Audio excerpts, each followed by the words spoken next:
Vamos estar voltando à nossa série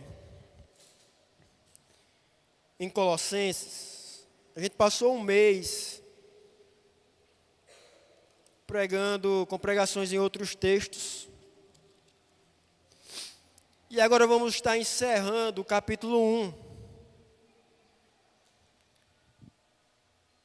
O capítulo 1 do livro da carta que Paulo escreveu aos Colossenses.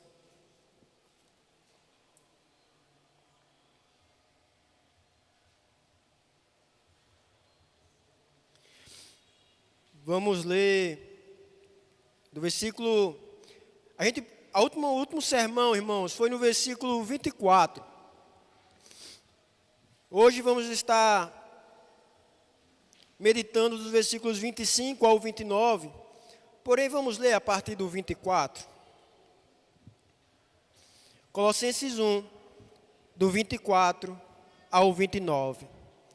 Acompanhe a leitura. Agora me alegro nos meus sofrimentos por vocês e preencho o que resta das aflições de Cristo na minha carne, a favor do seu corpo, que é a igreja, da qual me tornei ministro de acordo com a dispensação da parte de Deus, que me foi confiada em favor de vocês, para dar pleno cumprimento à palavra de Deus. O mistério que esteve escondido durante séculos e gerações, mas que agora foi manifestado aos seus santos. A estes Deus quis dar a conhecer a riqueza da glória deste mistério entre os gentios, que é Cristo em vocês, a esperança da glória. Este Cristo nós anunciamos, advertindo a todos e ensinando a cada um em toda a sabedoria, a fim de que apresentemos cada pessoa perfeita em Cristo. É para esse fim que eu me empenho, esforçando-me mais possível, segundo o poder de Cristo, que opera poderosamente em mim. Amém, irmãos. Vamos orar mais uma vez. Senhor nosso Deus, é grato a Ti pelo culto até esse momento que oramos, Pai. Nós também Te pedimos, Senhor, Pai, aquieta os nossos corações, ilumina as nossas mentes, nos faz compreender e viver a Tua palavra, Senhor. Que em mais uma noite, ó Deus, apesar de mim, o Teu Espírito e a Tua palavra venha falar e edificar as vidas aqui presentes nessa noite, Pai. É assim que oramos, em nome de Jesus, amém. Imaginem a seguinte cena, irmãos, que talvez você já tenha passado, provavelmente, ainda na infância, se lembrar. Uma mãe chama seu filho e diz com seriedade: meu filho, preciso que você vá até a padaria e traga esse pão. Mas não é qualquer pão, é aquele que o padeiro já separou, com as características que você já tinha passado, o mais moreninho, o mais branquinho. E você precisa cuidar direitinho para não perder, para não se distrair no caminho. Quando isso acontecia muitas vezes na nossa infância, né, quando a gente valorizava poder sair de casa sozinho já, fazer uma tarefa. Isso não era apenas um favor, irmãos. Era tomado por nós como uma missão muito especial. E o menino ainda pequeno sai de casa com aquela sensação diferente no peito. Porque não era só um recado qualquer, uma tarefa qualquer. Era como se a mãe tivesse confiado algo grande, maior do que ele mesmo se sentia como criança. O pão ou a mercadoria poderia parecer pesada nas mãos, mas também havia, irmãos, uma alegria muitas vezes escondida ali dentro. Ela, minha mãe, meu pai, confiou em mim. Essa responsabilidade é minha de ir lá fazer, de ir lá e trazer de volta para casa. A maioria de nós provavelmente já passou na infância por momentos assim.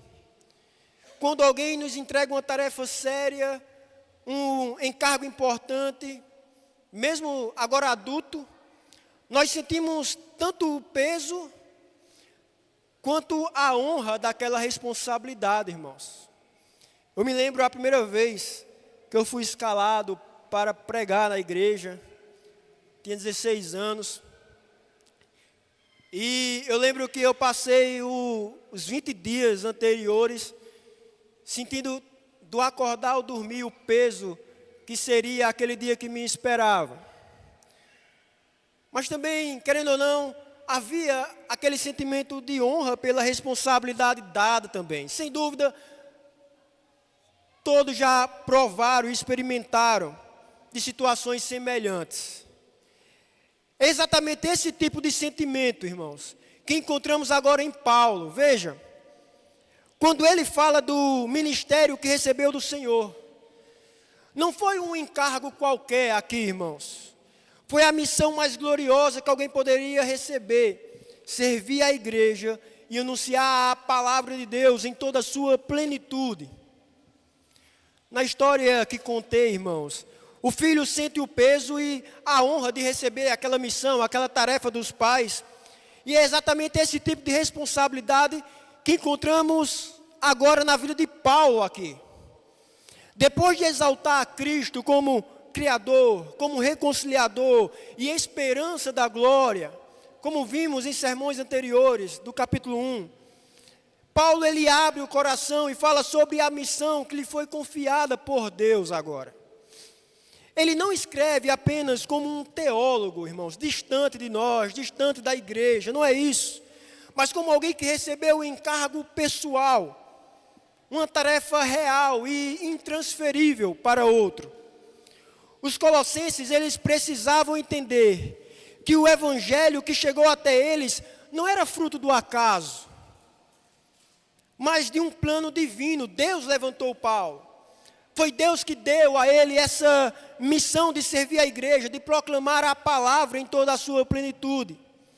E perceba que Paulo ele está preso quando escreve isso. Lembre-se, Paulo estava preso ao escrever isso. Humanamente era um tempo de fraqueza, de limitações, mas espiritualmente, irmãos, era a expressão mais clara de que o ministério não nasce do conforto, de todo o quadro e cenário ser propício para que tudo dê certo. Não, mas o ministério nasce do chamado de Deus. Ele está dizendo, mesmo preso, continuo cumprindo a missão que eu recebi. Porque não é a minha palavra, mas é a palavra de Deus que precisa ser anunciada. Assim, irmãos, o que temos aqui é mais do que uma biografia do apóstolo.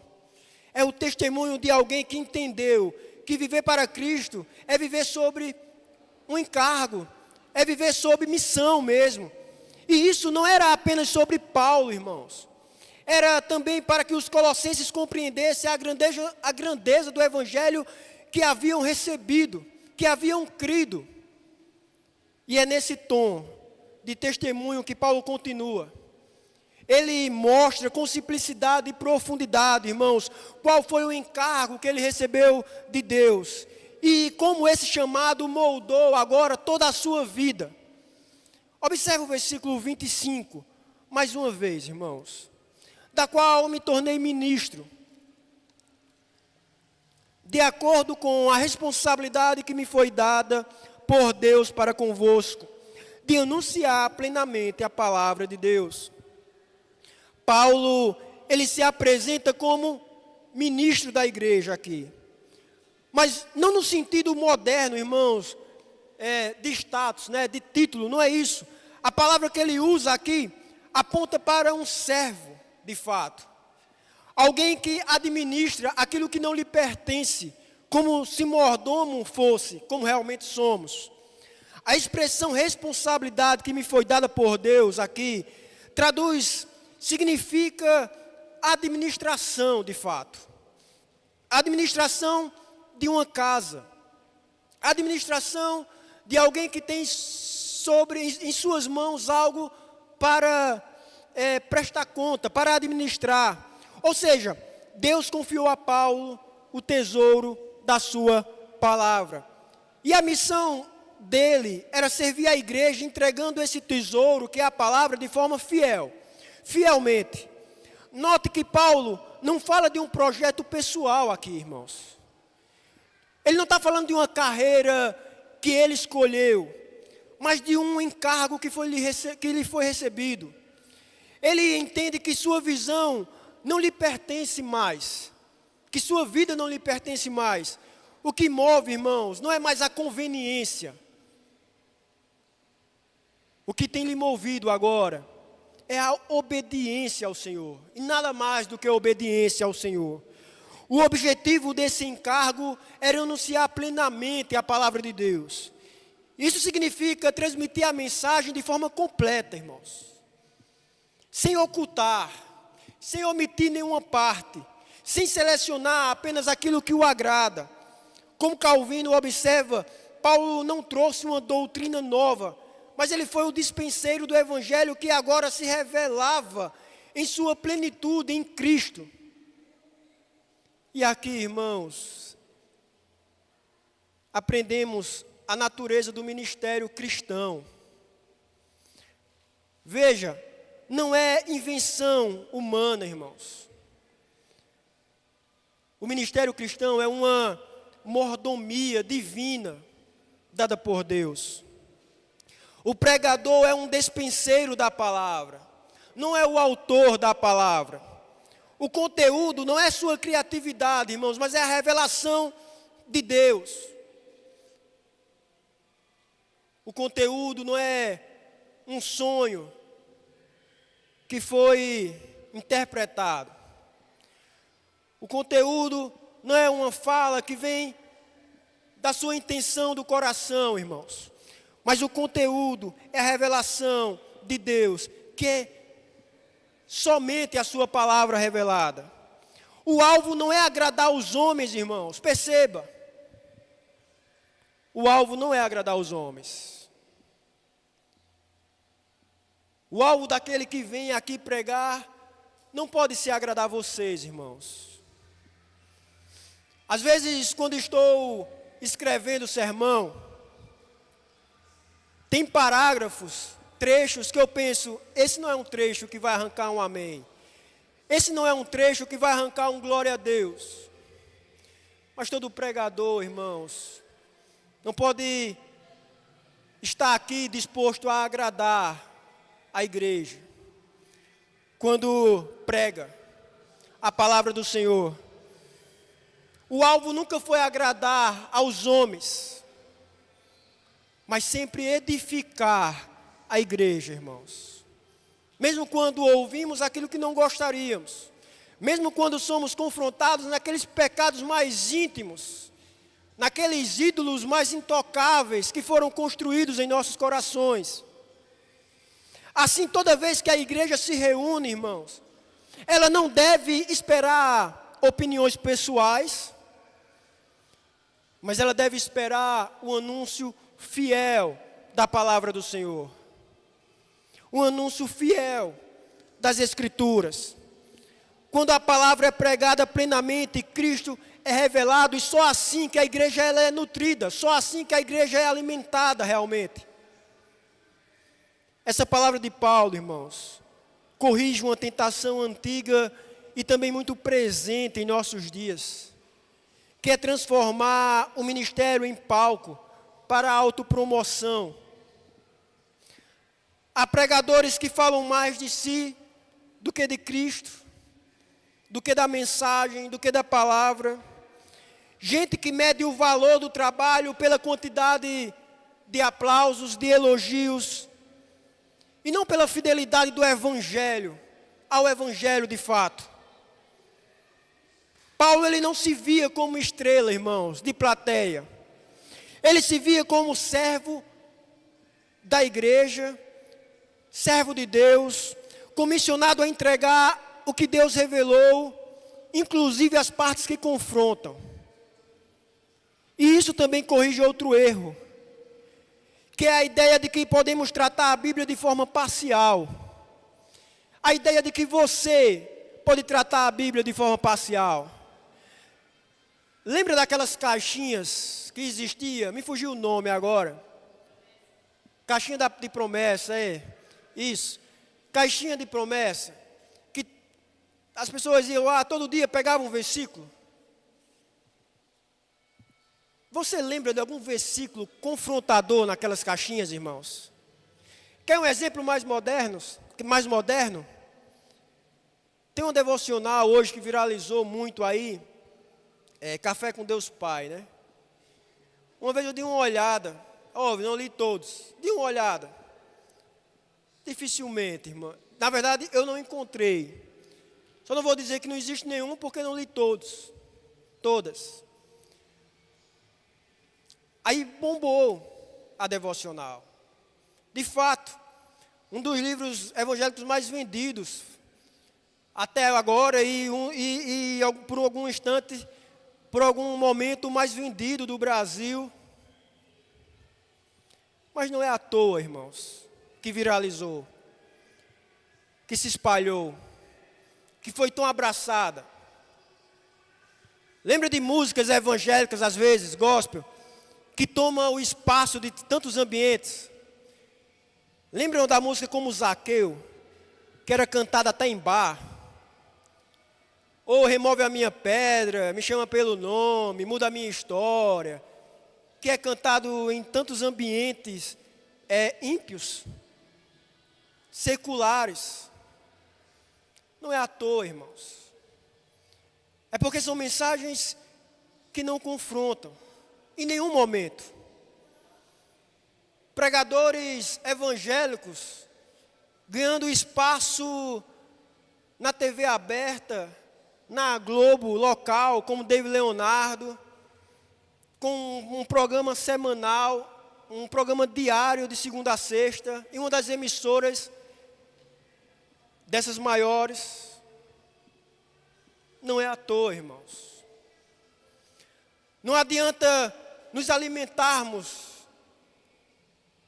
de forma pessoal em casa, nas suas devocionais e aqui no culto, nas pregações e nos estudos, com a fiel palavra do Senhor, e lá fora recorrermos a esses recursos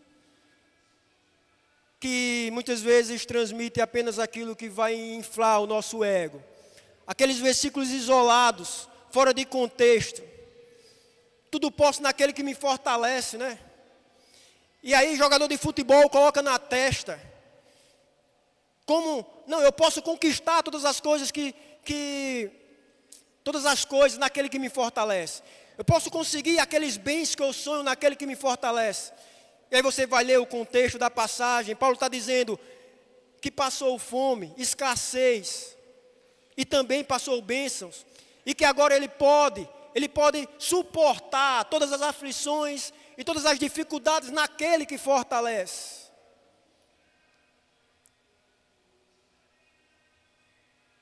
Não podemos, irmãos, nos alimentarmos aqui com o fiel evangelho e lá fora recorrermos aquilo que vai contrário à palavra completa do Senhor, à mensagem completa do Senhor.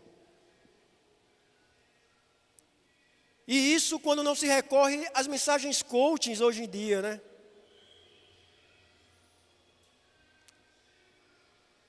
Quantas vezes, irmãos, nas minhas redes sociais, eu me deparo com irmãos postando frases motivacionais de uma forma tão humanista, irmãos, que me embrulha o estômago. Dizendo que superou, o que não superou, porque senão eu não estaria postando lá. Falando, enfim, inflando o ego, que muitas vezes, e que sempre quer justamente isso, ser inflado, com palavras agradáveis aos ouvidos. O que estamos lendo aqui corrige essa ideia de que podemos tratar a Bíblia de forma parcial, escolhendo apenas os textos que fazem bem e evitando o que confronta o pecado, o que confronta o erro, o que confronta os ídolos em nosso coração. Isso acontece quando só se prega sobre bênçãos, vitórias, milagres. Tem igreja que diz assim: quinta-feira, o culto da vitória. Quinta-feira, o dia que você vai receber a vitória. O dia que o Espírito Santo vai fazer isso, eles agendam e mandam no Espírito Santo. Eles pensam, né? Mandar no Espírito Santo. E marca o dia e a hora para você ir lá e acontecer aquilo que eles dizem que Deus vai fazer. Quando a gente evita falar de arrependimento, irmãos, de juízo, de santidade, estamos tratando a Bíblia de forma parcial. E o apóstolo diz: anunciar plenamente, não parcialmente, não pela metade, não seletivamente. Não é só o que agrada, mas tudo. Irmãos, a palavra de Deus não é um cardápio para escolhermos os nossos pratos preferidos, irmãos. Ela é justamente pão que alimenta. É o remédio que cura. E como todo remédio, como muitos remédios, às vezes amarga mesmo, irmãos. É ruim. Vem aquela ânsia. Mas sempre faz bem. Negligenciar ou esconder partes da Escritura é trair o chamado que o Senhor nos confiou. Um médico que esconde o diagnóstico porque não quer entristecer o paciente, isso é um bom médico? Você vai a um médico que quer esconder o diagnóstico de você? Esse é um irresponsável. O mesmo vale para quem prega só o que agrada aos ouvidos. Às vezes a gente convive com amizades de infância, com familiares. Passamos uma vida e não falamos da necessidade deles de se arrepender, da necessidade deles de um Salvador, e que esse Salvador só há um, que é Cristo Jesus. E a gente diz amar aquela pessoa, mas ela está lá, caminhando a passos largos para o inferno. E eu e você não estamos fazendo nada. Não estamos alertando. Não estamos sendo missionários na vida daquelas pessoas.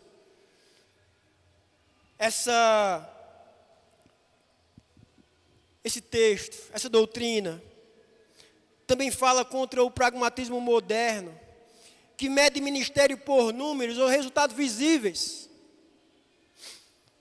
Às vezes, quando apontamos pregadores liberais, por exemplo, tem quem diga assim: mas veja a igreja dele, está cheia. Mas veja, ele está alcançando vidas para o Senhor, e você? Pragmatismo, irmãos. Achando que o número em si representa conversão, representa transformação, representa salvação. Paulo não pregava o que dava o resultado rápido. Quantas igrejas recorrem a estratégias de empresa para crescer, tratando a igreja como empresa? Paulo, ele não pregava o que dava resultado rápido, irmãos, mas o que era fiel ao encargo que ele havia recebido. A nossa medida não pode ser quantas pessoas gostaram, mas Deus se agradou. Eu fui fiel ao que Ele mandou pregar. Esse semestre eu tenho pago a disciplina de plantação de igreja e revitalização. E o meu professor é o reverendo pastor Otávio Campos, né? Conhecido de alguns aqui, de muitos dos pioneiros daqui da congregação. Pastor ali na igreja presbiteriana do bairro Universitário, em Caruaru, cuja igreja ficou conhecida, uma plantação muito rápida, que em 3 anos, se eu não me engano, saiu de uma plantação com um pequeno grupo de irmãos a 300 membros, com mais 100 discipulando hoje. E foi perguntado a ele, na classe de aula, o que ele fez para que a igreja crescesse tão rápido. E a resposta dele foi: eu não sei. Aliás, eu sei. Eu preguei o Evangelho. Eu preguei a palavra de Deus fielmente. Eu preguei o Evangelho fielmente.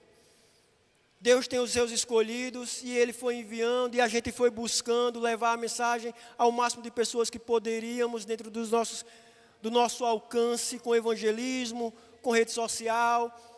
Mas o que era transmitido era o Evangelho. E as pessoas vinham e ouviam o Evangelho. E aqueles que o Espírito Santo, que Deus escolheu, o Espírito Santo foi convertendo.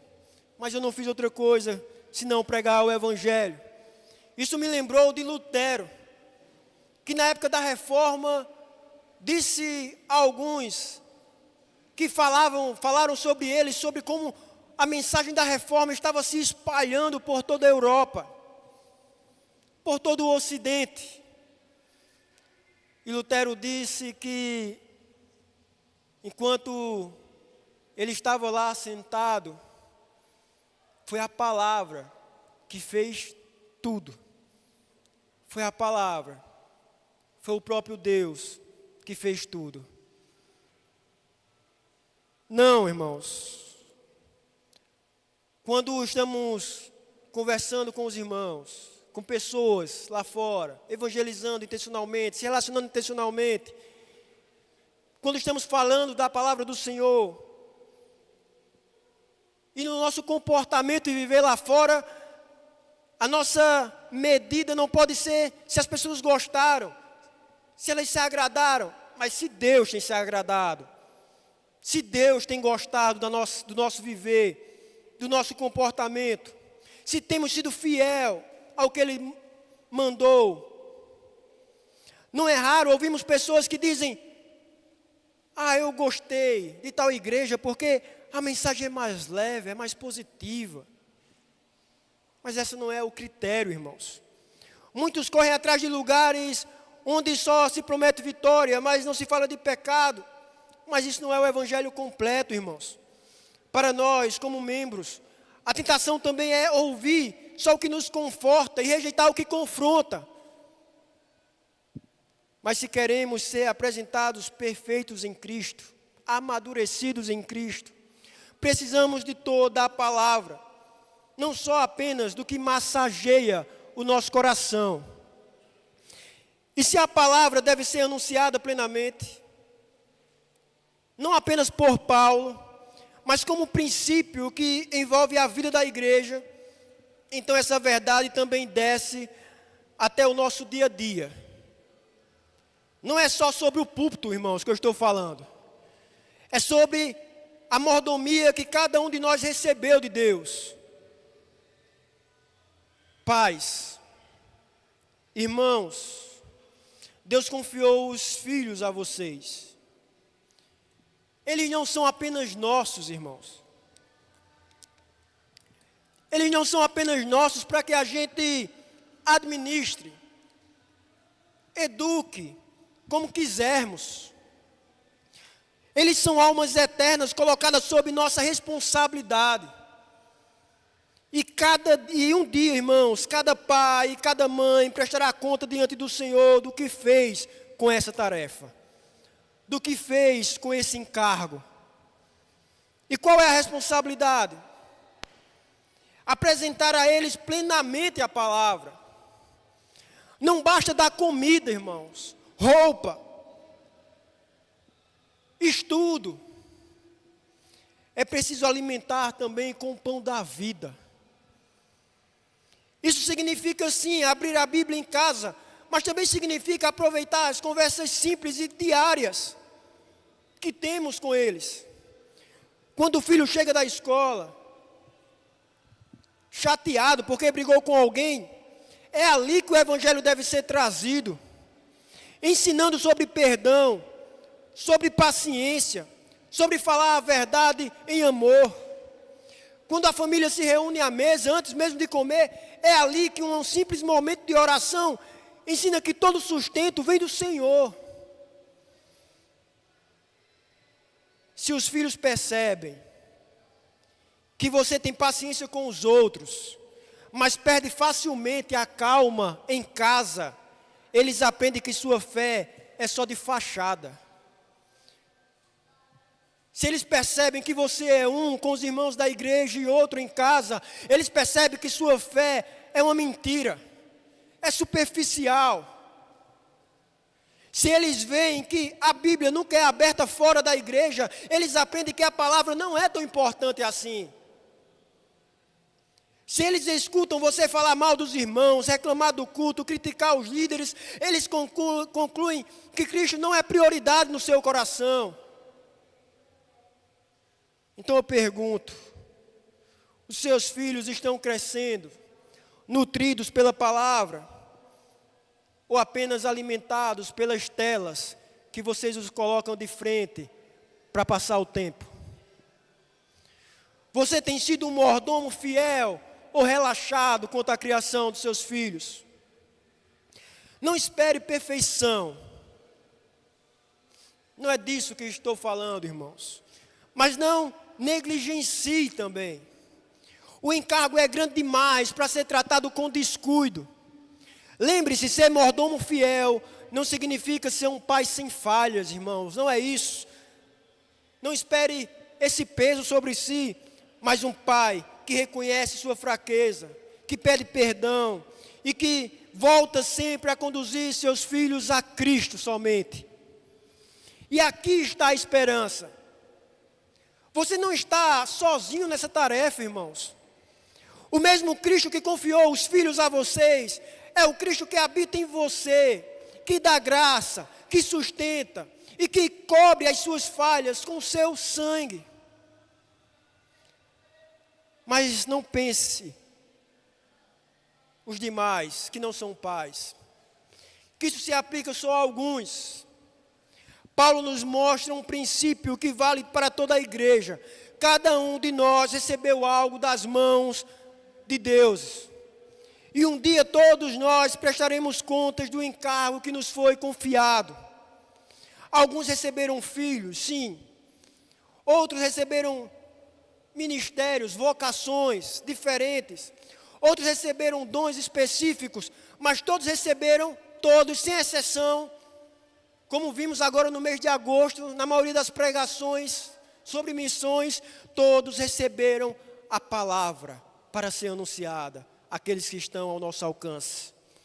Não existe crente sem encargo, sem tarefa, sem missão.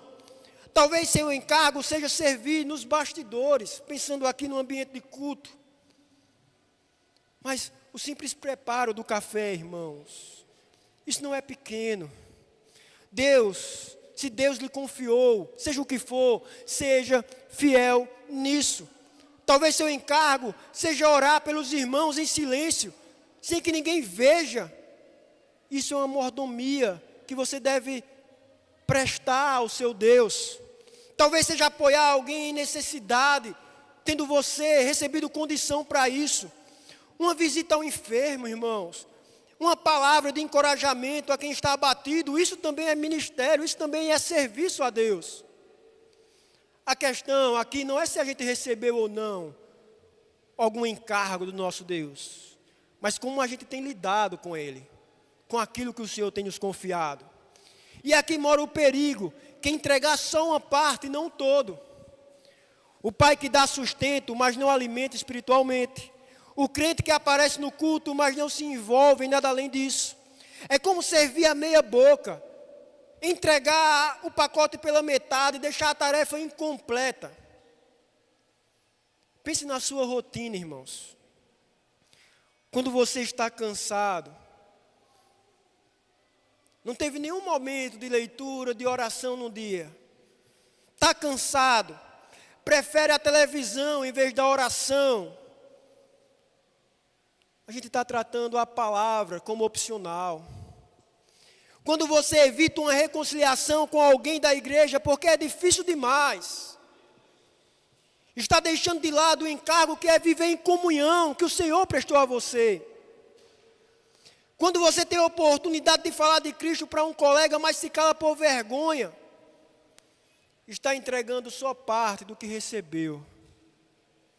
Irmãos, ser mordomos fiéis não significa nunca falhar, não é isso. Mas significa reconhecer que fomos chamados a viver para Ele em tudo. Significa não só não nos contentarmos com meias entregas, mas buscarmos de fato, pela graça, honrar aquele que nos confiou algo tão precioso. E aqui está o conforto. Cristo não te deu apenas o encargo, a tarefa. Ele também te deu força para cumprir essa tarefa. Ele também te deu o encargo para cumprir, a força para cumprir esse encargo. Quando fraquejamos, Ele é quem nos levanta, irmãos. Quando nos sentimos incapazes, Ele nos lembra: a minha graça te basta, porque o poder se aperfeiçoa na fraqueza. E se Paulo recebeu esse encargo de denunciar plenamente a palavra, o que exatamente essa palavra contém? O que é essa mensagem tão preciosa que não pode ser guardada, mas precisa ser proclamada? Ele responde mostrando o coração do Evangelho, nos versículos 26 e 27. O mistério que esteve oculto, mas agora foi revelado. Observe os versículos 26 e 27.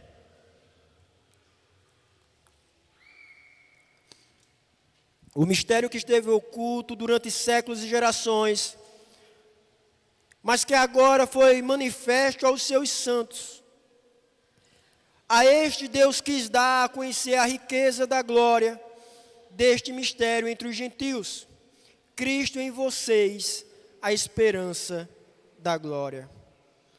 Paulo, ele chama de mistério aquilo que por séculos esteve escondido, mas que Deus agora decidiu revelar. Mistério aqui, irmãos, não é no sentido de enigma, né, indecifrável, mas uma verdade antes oculta e agora manifesta de forma clara, plena. Esse mistério estava escondido durante séculos e gerações, não porque Deus quisesse confundir, irmãos, mas porque estava aguardando o tempo certo, a plenitude dos tempos, como a Bíblia se refere. Toda a lei, todo o culto do Antigo Testamento eram sombras que apontavam para Cristo, para o Salvador que viria. E agora, em sua encarnação, morte e ressurreição, o plano de Deus se abriu de forma clara quanto a isso. E qual é esse mistério? Veja o final do versículo 26. Cristo em vocês, a esperança da glória. Veja, não é apenas Cristo por vocês na cruz, não, irmãos. Mas Cristo em vocês, habitando pelo Espírito. Não apenas um futuro incerto, irmãos, mas uma esperança viva, segura, garantida pela presença de Cristo no crente hoje, agora. E veja o detalhe. Entre os gentios, perceba que o Evangelho rompe barreiras. Não é um monopólio de Israel, não é um monopólio de algum povo específico, mas boa nova para todos os povos, sem exceção. Percebe, irmãos, não estamos falando de algo pequeno aqui. Esse mistério é Cristo em nós, esperança da glória. E aqui é uma doutrina fundamental para a nossa fé, irmãos. Toda revelação, ela converge em Cristo. Nada está fora de Cristo. O conteúdo da revelação é Cristo. Ele é o centro da história, Ele é o alvo da lei, Ele é o cumprimento dos profetas, Ele é a plenitude da palavra. Tudo que Deus quis revelar, Ele revelou em Jesus. Por isso não existe evangelho sem Cristo no centro, irmãos. E não existe vida cristã sem Cristo habitando em nós. A suficiência de Cristo derruba qualquer tentativa de acrescentar algo ao evangelho. Não é o evangelho mais obras, seja elas quais forem. Não, seja rito, filosofia, tradição, não é a palavra de Deus, mas a tradição da igreja. Não é a palavra de Deus, mas há uma justiça social. Não, irmãos. A suficiência de Cristo derruba qualquer tentativa que as igrejas têm, que religiões tenham, de acrescentar algo ao Evangelho. E se isso é verdade, irmãos, como sabemos que é, precisamos também entender o que é que essa verdade corrige em nossos dias. Porque muitas vozes, no passado, hoje, atualmente, muitas vozes, irmãos, tentam oferecer caminhos alternativos para a espiritualidade. Mas Paulo aqui ele deixa claro que tudo fora de Cristo é engano. Essa verdade aqui, irmãos, confronta, refuta certa espiritualidade seletiva que existe em nossos dias. Quantas vezes ouvimos, por exemplo, você precisa dessa experiência para ser completo. Tem quem chame de segunda bênção. Você precisa de certa experiência mística, sobrenatural, para ser completo. Você precisa dessa campanha, desse óleo, dessa oração especial, para ter poder de verdade. Você precisa dessa visão ou revelação, porque a Bíblia em si ela não basta, ela não é completa. Por isso você precisa do livro que a profetisa da Adventista escreveu, Ellen White. Por isso que você, aí outros vão dizer que você precisa do livro escrito pelo profeta americano dos Mormons, da Igreja dos Santos dos Últimos Dias. São muitos exemplos, irmãos. Não. Tudo isso é mentira, irmãos. Tudo isso é engano.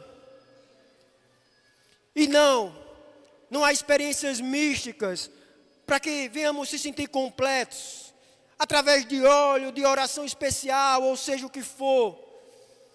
Tudo isso é mentira, muitas vezes travestida de piedade.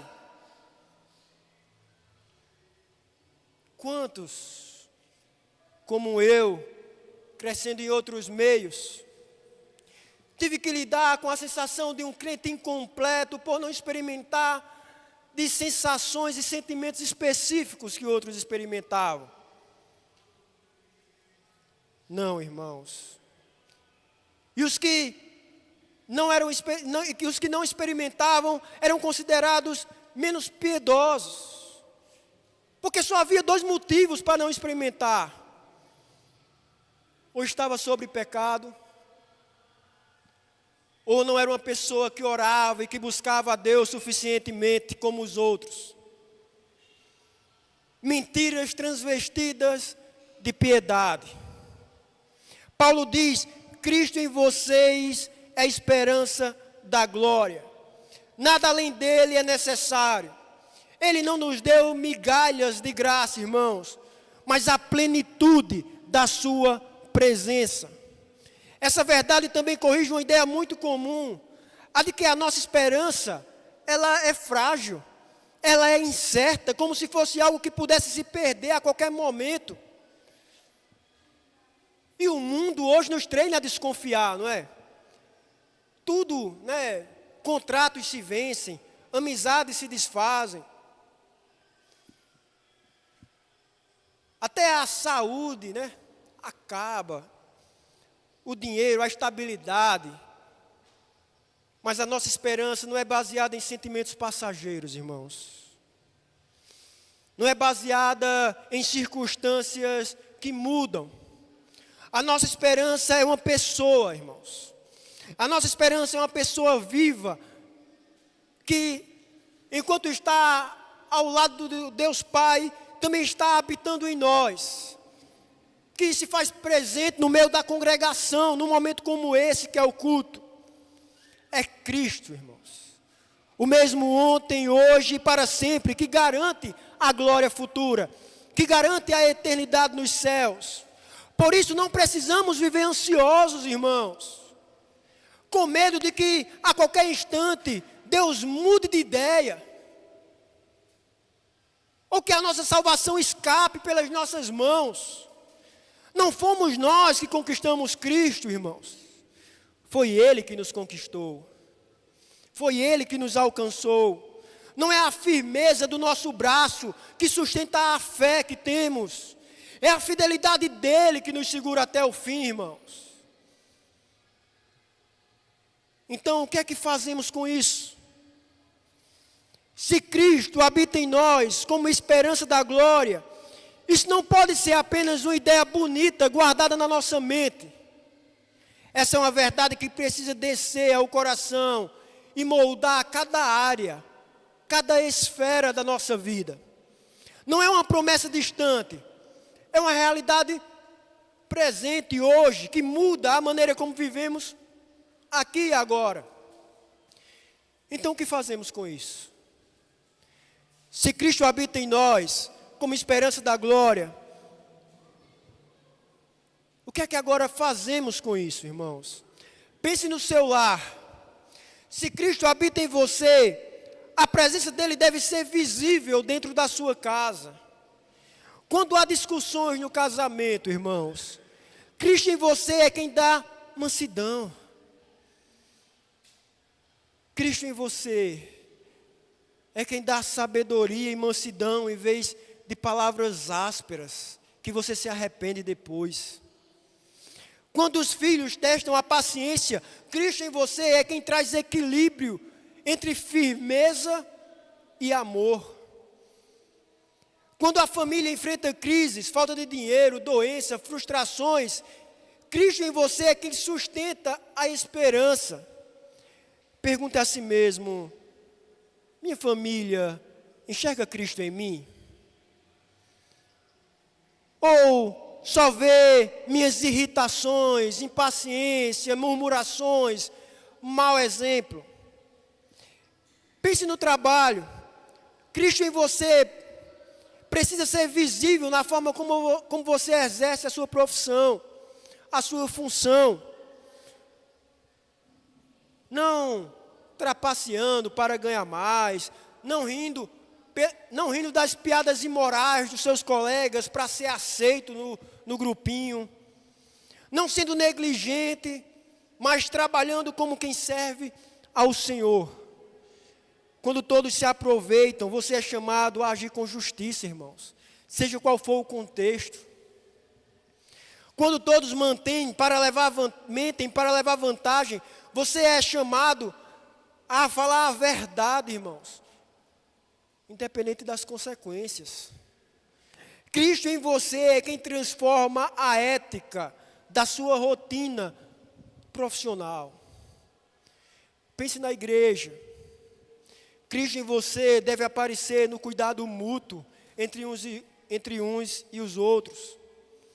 No serviço humilde, no amor fraternal entre irmãos. Isso significa não só receber, mas também oferecer, ouvir, visitar, carregar os fardos uns dos outros, se alegrar com os que se alegram, chorar com os que choram, orar uns pelos outros, se relacionar entre os irmãos da igreja, desenvolver amizades intencionais, aconselhar uns aos outros intencionalmente. Isso significa se alegrar com os que se alegram e chorar com os que choram, irmãos. Isso significa servir sem esperar ser reconhecido. Porque Cristo é quem vê. Pergunte: os irmãos enxergam Cristo em mim no jeito que eu os trato? Pergunte isso. Cristo tem sido visto em mim com a maneira que eu trato e me relaciono com a igreja? Agora pense quanto ao futuro. Se Cristo habita em você, não importa se o amanhã ainda é incerto, humanamente falando. Você pode não saber, irmão, se vai conseguir um emprego, se vai se manter no emprego, se a doença vai sarar, se os filhos vão corresponder à fé. Mas você já sabe o fim da história. Cristo em você é a garantia de que a glória virá. A esperança cristã não é um talvez, não é uma incerteza, irmãos.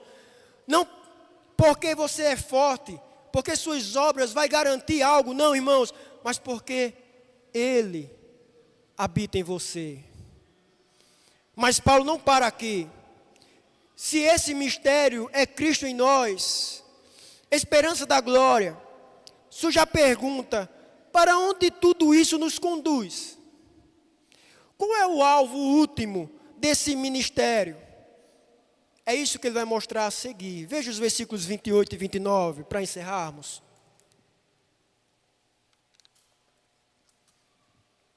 O qual nós anunciamos, advertindo a todo homem e ensinando a todo homem toda a sabedoria, a fim de que apresentemos todo homem perfeito em Cristo. Para isso é que eu também me afadigo, esforçando-me o mais possível, segundo a sua eficácia que opera eficazmente em mim. Qual é o alvo último do encargo recebido, irmãos? Paulo responde mostrando a finalidade do seu ministério. Veja, Paulo usa 3 verbos que resumem seu trabalho: anunciar, advertir e ensinar. Anunciar, proclamar Cristo, tornar conhecido. Advertir, corrigir, chamar ao arrependimento. Ensinar, instruir na verdade, formar na fé. E note a ênfase, irmãos, repetida. Percebam a ênfase repetida, todo homem. 3 vezes ele repete. Não alguns, não só judeus, não só os mais cultos, mas todos, todo homem. Paulo repete 3 vezes. O evangelho, ele é universal, irmãos. Quanto ao seu alcance, não há favoritismo de grupos, entre grupos, etnias, classes sociais. E qual é o alvo? Apresentar todo homem perfeito em Cristo.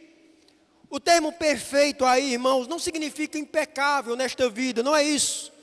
Mas maduro. Alguém amadurecido, alguém formado em Cristo. E observe o versículo 29. Paulo nos mostra como isso se realiza. Veja, ele se afadiga. Ele luta, mas não sozinho. Perceba o versículo 29. É Cristo quem opera eficazmente nele.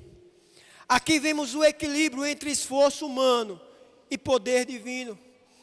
Aqui vemos o equilíbrio entre a responsabilidade do homem e a soberania de Deus. Quer entender como essas 2 doutrinas caminham junto?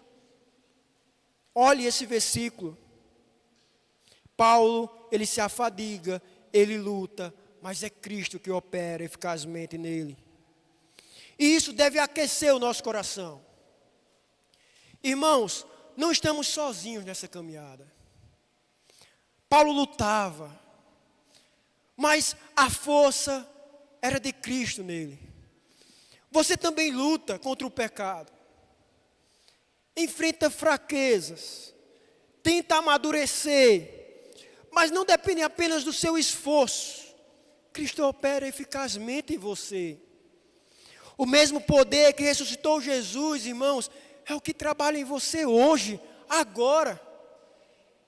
Isso significa que mesmo cansado, caído, limitado, você pode levantar e seguir, porque não é a sua energia, irmãos, mas a graça que age em você. Irmãos, o que temos diante de nós, neste texto, não é apenas a biografia de Paulo, mas o retrato do que significa viver para Cristo. Ele recebeu um encargo, serviu a igreja, anunciou o mistério e se esforçou até o limite, não para a sua glória, mas para apresentar cada homem maduro em Cristo. E aqui está a boa notícia: esse Cristo que habitava em Paulo não é diferente do que habita em você, irmão. Esse Cristo que habitava em Paulo é o mesmo que habita em todo aquele que crê. Ele é a nossa esperança da glória. Não uma possibilidade incerta, irmãos, mas uma certeza fundamentada na presença dele em nós. Agora eu preciso perguntar, e você? Aonde está a sua esperança? Talvez você esteja aqui hoje, ouvindo sobre essa glória, mas ainda distante dela. Talvez até frequente a igreja.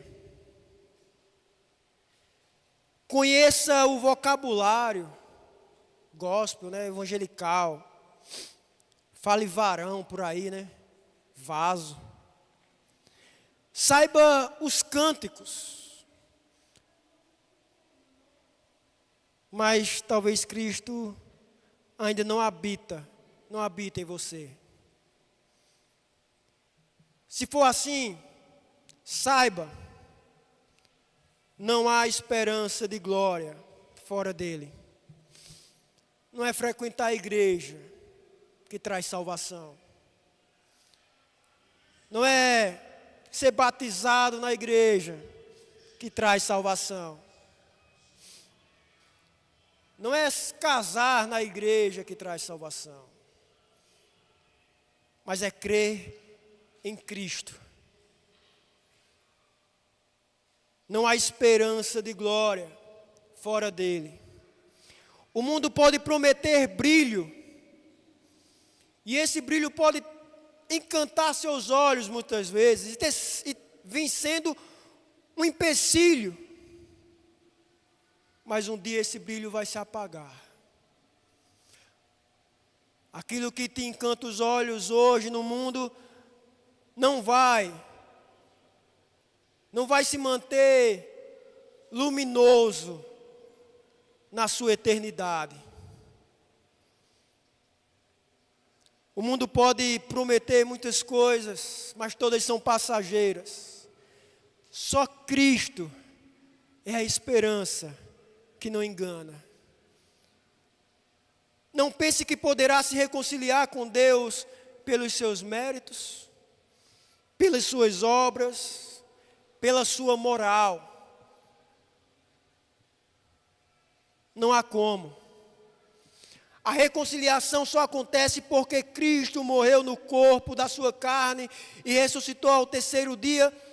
É por isso que Paulo pôde dizer: Cristo em vocês, a esperança da glória.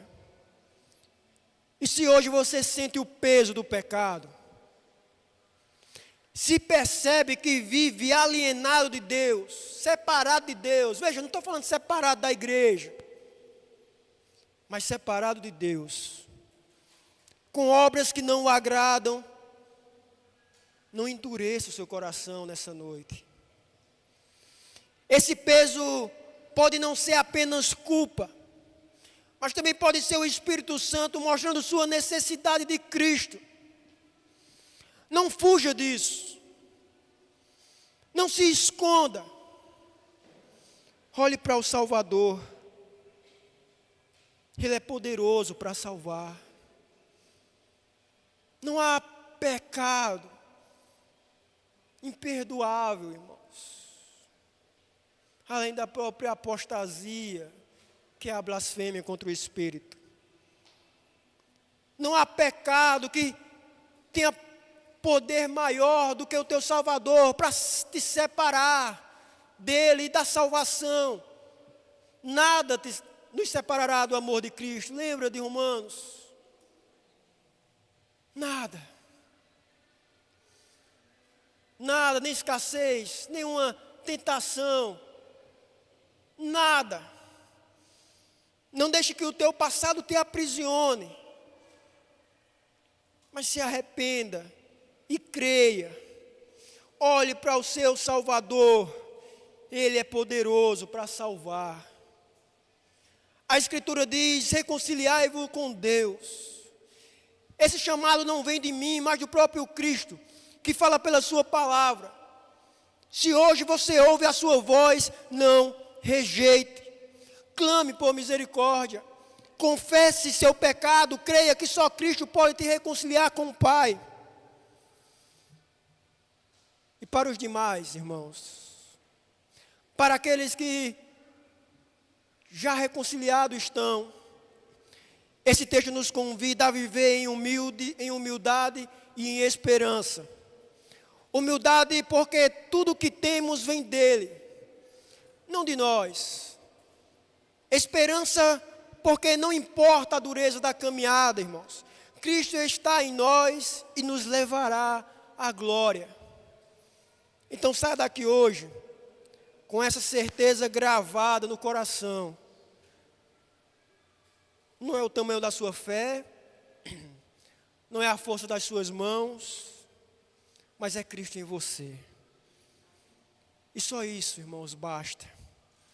E assim como Paulo pôde dizer, é para isso que me afadigo, esforçando-me o mais possível, segundo a eficácia de Cristo que opera em mim, que também possamos dizer, é isso que dá sentido à minha vida. Cristo em mim, esperança da glória. Amém. Vamos louvar ao Senhor.